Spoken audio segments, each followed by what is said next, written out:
Bismillahirrahmanirrahim. Assalamu alaikum wa rahmatullahi wa barakatuhu. Welcome to Storyland and very warm welcome to all of my new subscribers who have recently subscribed my channel. I hope all of you are fine and doing well. Thank you very much for your support, comments, suggestion and queries. I am Muhammad and today we are going to solve the exercise of chapter number 14, The House of Sand, from New Oxford Modern English, Book 1, and it is the third edition of this book. इस chapter से related और इस book से related जितने भी important और necessary links हैं सभी डिस्क्रिप्शन में प्रोवाइड कर दिए गए हैं. And if you have any comment, query और suggestion related to my content and my niche, you can freely tell me in the comment box below.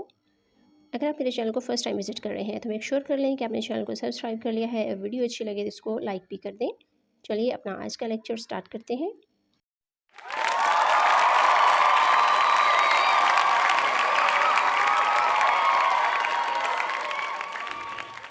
अल्लाहुम्मा वफ़अनी बिमा अल्लमतनी वअल्लिमनी मा यंफ़अनी वज़िदनी इल्मा वल्हम्दुलिल्लाहि अला कुल्ली हाल. ए अल्लाह, जो इल्म तूने मुझे दिया इससे मुझे फ़ायदा दे और मुझे वो इल्म दे जो मेरे लिए फ़ायदा मंद हो और मेरे इल्म में इजाफ़ा फरमा, और हर हाल में अल्लाह का शुक्र है. The name of this chapter is The House of Sand and first section of exercise is section A, comprehension. Question number 1 है हमारे पास. Answer the questions. A. Who made the house on the beach? साहिल पर घर किसने बनाया था? B. What was the first house made of? पहला घर किस चीज़ से बना था? What happened to it? और इसके साथ क्या हुआ? C. Who stayed behind and who went away? कौन पीछे रुका और कौन दूर चला गया? D. Why did Noman leave school? Noman ने स्कूल क्यों छोड़ा? And E is the last question. What did Shahid do when he returned? Shahid ने क्या किया जब वो वापस आया? The answer of first question is Noman and Shahid. यानी इन दोनों ने घर बनाया था साहिल पर. बी है the first house was made of sand and palm leaves. पहला जो घर था वो रेत और पाम लीव्स से बना था.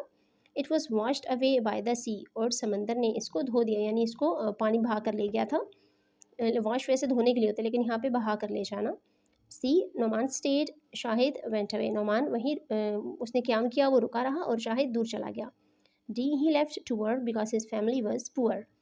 और उसने काम के लिए अपनी पढ़ाई छोड़ दी क्योंकि उसकी जो फैमिली थी, उसका जो ख़ानदान था वो गरीब था.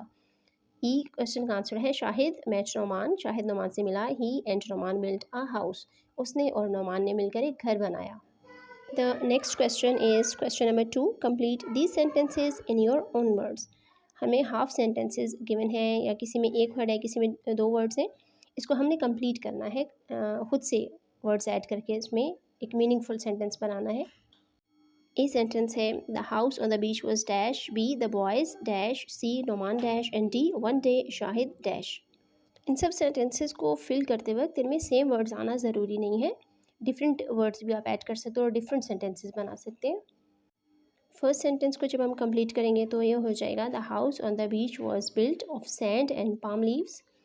बी है the boys were good friends. C Noman stayed behind. And D. One day Shahid returned to the beach. The next section of exercise is section B, working with words. Find words in the story with the opposite meaning. हमें यहाँ पर 5 words given हैं और ये story से ही choose किए गए हैं और इसको हमने opposite meaning find करने हैं. The first word is younger. इसका opposite है older. Second is rich, poor. Number 3 before, after. Number 4 large, small. And last है came back, went away. The next section of exercise is section C, learning about language. ज़बान के बारे में सीखना using adjectives. Adjectives की यहाँ पे एक छोटी सी definition given है. Describing words are called adjectives. ऐसे words जो describe करने के लिए यूज़ किए जाते हैं किसी चीज़ की details को, उनको हम adjectives बोलते हैं. Question number 1 है यहाँ पे find the adjectives in the following sentences. नीचे हमें कुछ sentences given है, इनमें से हमने adjectives को find out करना है. Then use the adjectives in sentences of your own. फिर इन्हीं adjectives को as a word यूज़ करते हुए आपने खुद से sentences बनाने हैं. यहाँ पर हमारे पास first sentence है the old friends hugged each other. Second है Noman went to a small school. Third है look at our fine house, cried Shahid. And last sentence is there was a little wall all around it. यहाँ पर इन sentences में से सबसे पहले हम adjectives को find out करेंगे. First में है old, second में small, third में fine and last में है little. ये 4 वर्ड्स एडजेक्टिव्स हैं. अब इन्हीं 4 वर्ड्स को यूज़ करते हुए हम खुद से सेंटेंसेस बनाएंगे. Number 1 is he is old enough to drive a car. Number 2, she was born in the small village. Number 3, this is a fine meal. And last, a little is better than none. इसका second part है हमारे पास using verbs, verbs का इस्तेमाल करना. Doing words are called verbs. ये verb की एक छोटी सी डेफिनेशन है कि ऐसे वर्ड्स जिसमें काम का करना या होना जाहिर हो उनको हम वर्ब्स बोलते हैं या डूइंग वर्ड्स बोलते हैं. क्वेश्चन नंबर 2 है find words in the following. नीचे जो सेंटेंसेस गिवन है यहाँ से हमने वर्ब्स को फाइंड आउट करना है.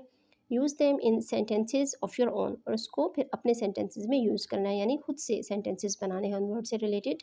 हमारे पास फर्स्ट सेंटेंस में जो वर्ब्स यूज़ हो रहे हैं वो है सैट एंड लुक्ड. बी में वेंट, स्टेड. सी में लुक, क्राइड. एंड डी में एक ही वर्ब है वर्कड. और लास्ट फिर से हमारे पास है ग्रू एंड वेंट. यहाँ पर रिपीट हो रहा है. जो वर्ड्स रिपीट हो रहे हैं उनको हम एक ही दफ़ा यूज़ करेंगे सेंटेंस के अंदर जो हम खुद से बनाएंगे. यहाँ पर हम फर्स्ट वर्ड को यूज़ करते हुए सेंटेंस बनाते हैं. He took off his coat and sat down. The boy looked around him with wondering eyes.